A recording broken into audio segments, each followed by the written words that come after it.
learning about these Russian bomber jets that approached Alaska. Well, as you mentioned, Sandra, for the second consecutive night, Russia flew two long-range nuclear-capable Bear bombers off the coast of Alaska, this time coming within 36 miles of mainland Alaska, flying north of the Aleutian Islands. The two Tupolev 95H bombers were spotted by U.S. military radar at 9 p.m. Eastern, 5 p.m. local time. Unlike a similar incident Monday night, this time the U.S. Air Force did not scramble any fighter jets. Instead, it launched a single E-3 Sentry early warning aircraft known as AWACS to make sure there were only the two Russian bombers flying near Alaska and not flying underneath the large bombers. U.S. territorial waters extend 12 nautical miles from shore. A day earlier, these Russian jets approached Alaska's Kodiak Island, Sandra. And Jennifer, where's the USS Carl Vinson aircraft carrier strike group at this moment? Well, that's like asking, where's Waldo? The Vinson finally left Australia and is heading north. We can confirm that. The commander of the USS Carl Vinson Strike Group says the aircraft carrier is now being extended 30 days to deal with the rising North Korean threat. The location of the Vinson has become a PR disaster for the Pentagon and White House. Earlier this month, the head of the U.S. Pacific Command said the aircraft carrier and its strike group would be heading north from Singapore to take station off the Korean Peninsula in the wake of growing tensions. But instead, the Vinson proceeded south to the Indian Ocean to train with Australian counterparts. Defense Secretary Jim Mattis tried to explain today why the Pentagon misled the public. The Vinson, as I said on the record, was operating up and down the Western Pacific, and we were doing exactly what we said, and that is we are shifting her. Instead of continuing in one direction as she pulled out of Singapore, she's going to continue part of her cruise down in that region, but she was on her way up to Korea. According to the U.S. annual State of the Air report this week, the 2017 version found continued improvements in air quality. However, the report says that 125 million Americans still live in counties with unhealthful levels of either ozone or particle pollution. For the study, the American Lung Association, which conducts the annual report, evaluated cities for three types of air pollution: ozone, year-round particle pollution, and short-term particle pollution. According to the association, particle pollution refers to the small liquid and solid particles that come from burning fossil fuel and other sources.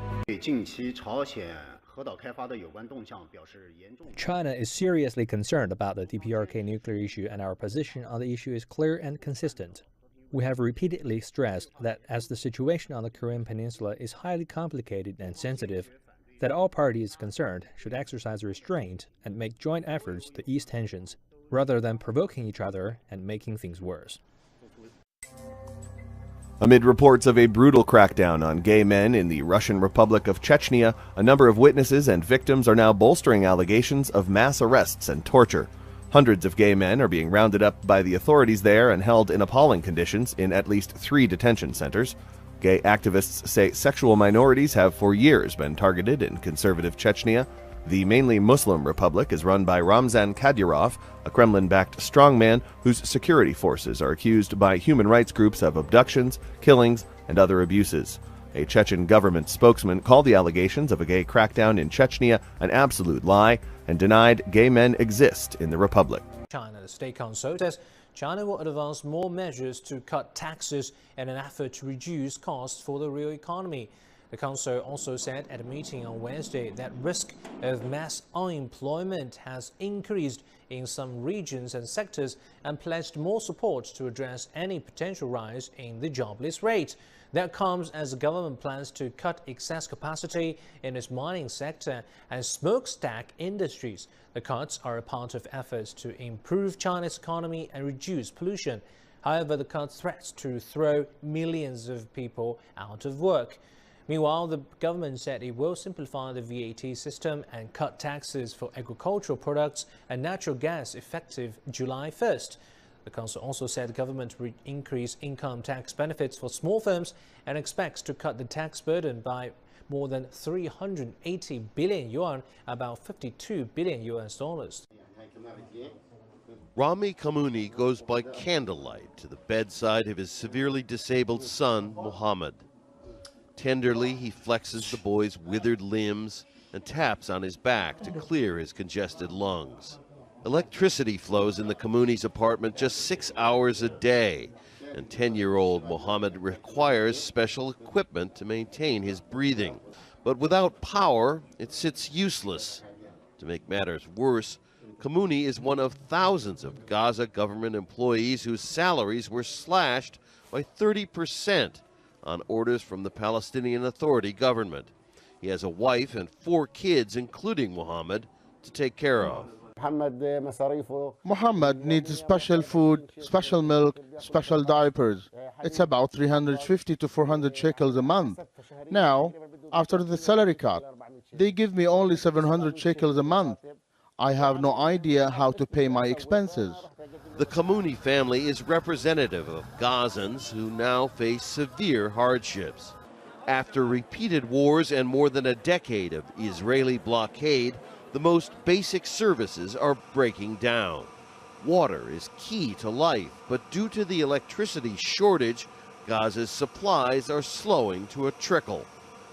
This modern desalinization plant was meant to be the first step in providing pure water to Gaza as an alternative to well water contaminated by salt and toxic minerals. A rebirth of Haiti's military. 22 years after the army was disbanded, this Corps of Engineers is the first wave of a defense force set to take over national security. We will have a small army to dedicated towards more development, like engineering, disaster relief, fighting against the narco traffic. UN military peacekeepers are preparing to exit after unanimous vote at the Security Council last week. For the past 13 years, they've helped to normalize the Caribbean nation faced with political upheaval. But the mission itself, known as MINUSTAH, has also been dogged by allegations of sexual abuse and blamed for a cholera outbreak after the earthquake of 2010. Now a small operation is to remain behind to train the national police, but not the military. The Haitian government has in fact said that it intends to reconstitute a Haitian Defense Force.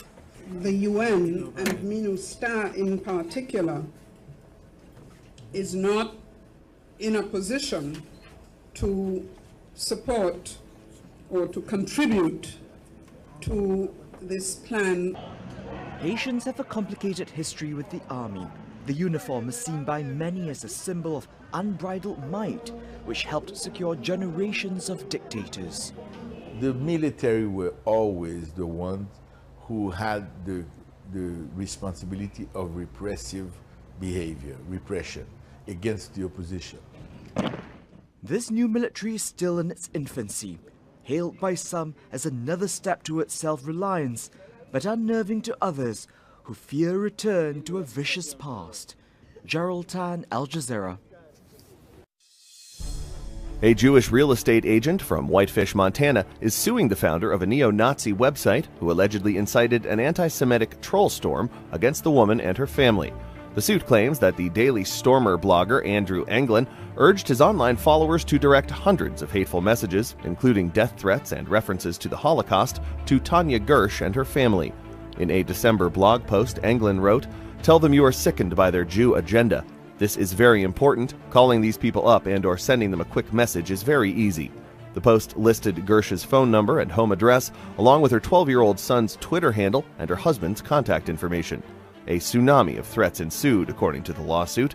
Anglin allegedly targeted Gersh after Sherry Spencer, the mother of well-known white nationalist Richard Spencer, accused Gersh of extorting her in order to profit from a real estate transaction.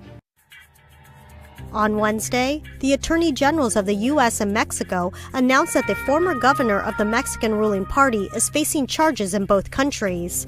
In 2013, a federal grand jury accused Tomas Yarrington, ex-Tamaulipas state governor, of taking millions of dollars worth of bribes from the Gulf Cartel. Early in April, he was arrested in Italy.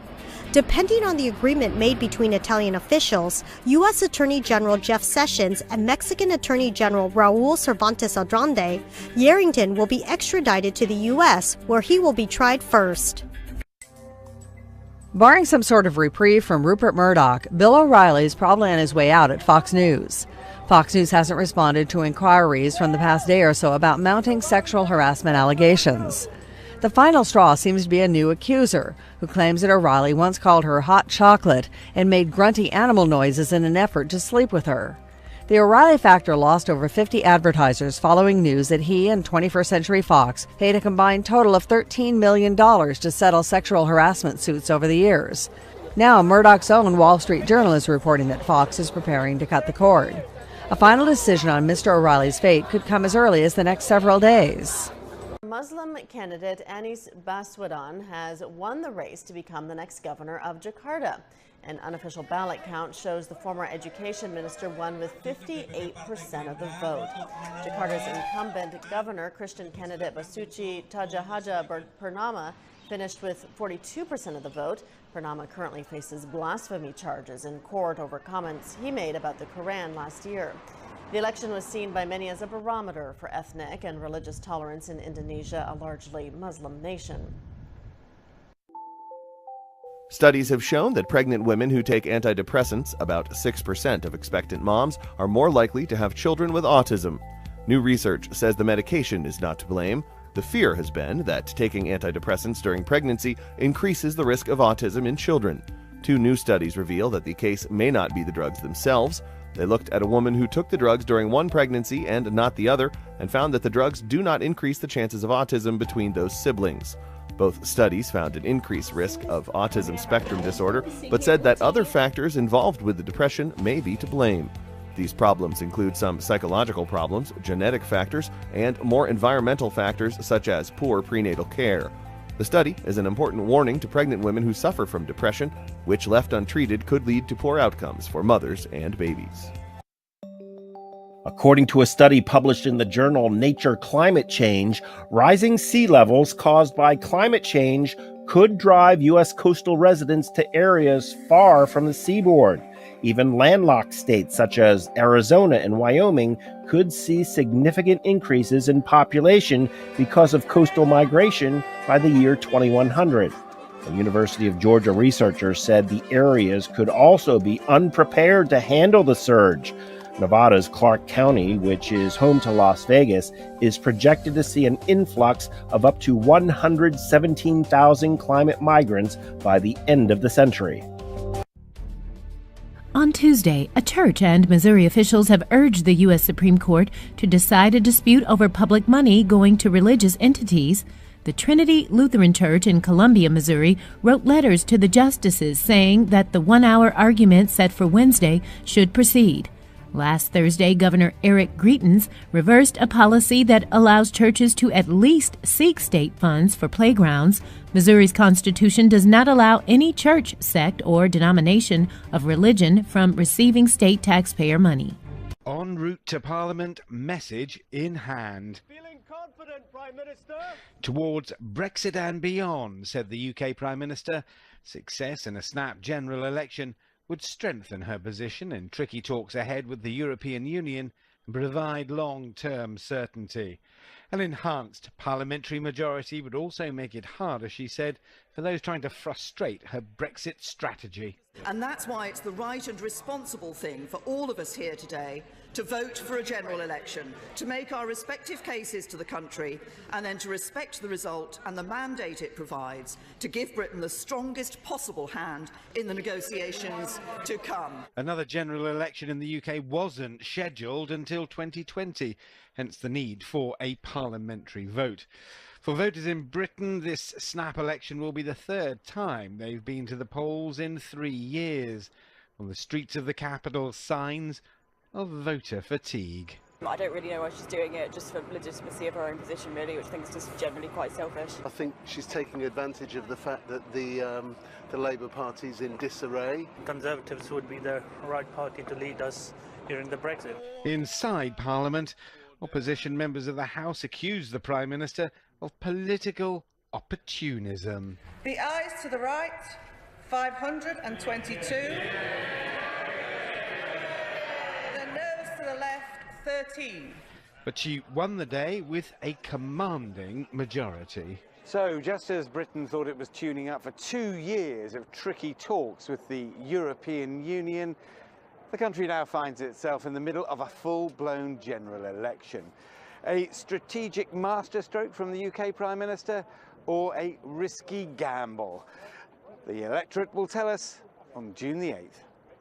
Richard Bestick, CGTN, London.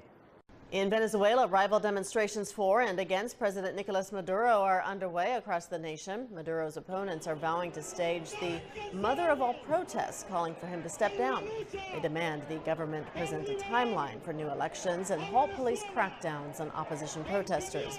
Maduro has in turn urged his supporters to defend his leftist revolution and described anti-government protests as attempts by the U.S. to oust him in a coup. 2 weeks of violent demonstrations across the nation have left 5 people dead and dozens more wounded. An Alabama federal judge has ordered Auburn University to permit white nationalist Richard Spencer to speak Tuesday night. The ruling came after a man sued the state school, saying it violated the First and 14th Amendments by canceling Spencer's appearance at the student union. The man says he rented the auditorium where Spencer planned to speak. Since it is a public institution and he obeyed the university's conditions, Spencer's event should not have been canceled. The university initially canceled the event over safety concerns. Political conversations continuously in tandem. They're supposed to be taking midterm exams, but colleges were shut down on Tuesday in Indian-administered Kashmir. The only thing these students are learning is how to dodge tear gas canisters. Fighting broke out at one college on Saturday after, students say, a police raid was carried out on the campus near the main city of Srinagar. Demonstrations soon spread to other colleges. It's been 10 years since students last protested on such a large scale. Now the student community, as one of the institutions of Kashmiri people, has broke those shackles of fear, because fear was one of the important ingredients of Indian occupation in Kashmir. Students were already playing catch-up from last year, when widespread anti-India violence closed universities for 5 months. Is it not possible to come to a conclusion, to decide once forever that to save the career of the students, to save every citizen, and to save the teachers, everybody here? For almost 30 years, various groups have been fighting over Kashmir, a region divided between India and Pakistan, but claimed in full by both. About 70,000 people have been killed. And allowing Everyone seems to have been touched by the violence. I am in my 5th year and yet my degree is incomplete. I'm still in 8th semester, and not because I have backlogs, not because I failed in studies. It's all because of the prevailing situations in Kashmir. The last 6 months, believe me, in 2016 there has been no exam in our college. I have given no exam at all in 2016. The state government said it closed the campuses in the hope that would ease tensions and stop further violence. They're only a month or so into the academic year here. This time, the universities and colleges are expected to reopen in the next few days. But with more unrest likely, well, then there's going to be more disruption for students. Bernard Smith, Al Jazeera, Srinagar.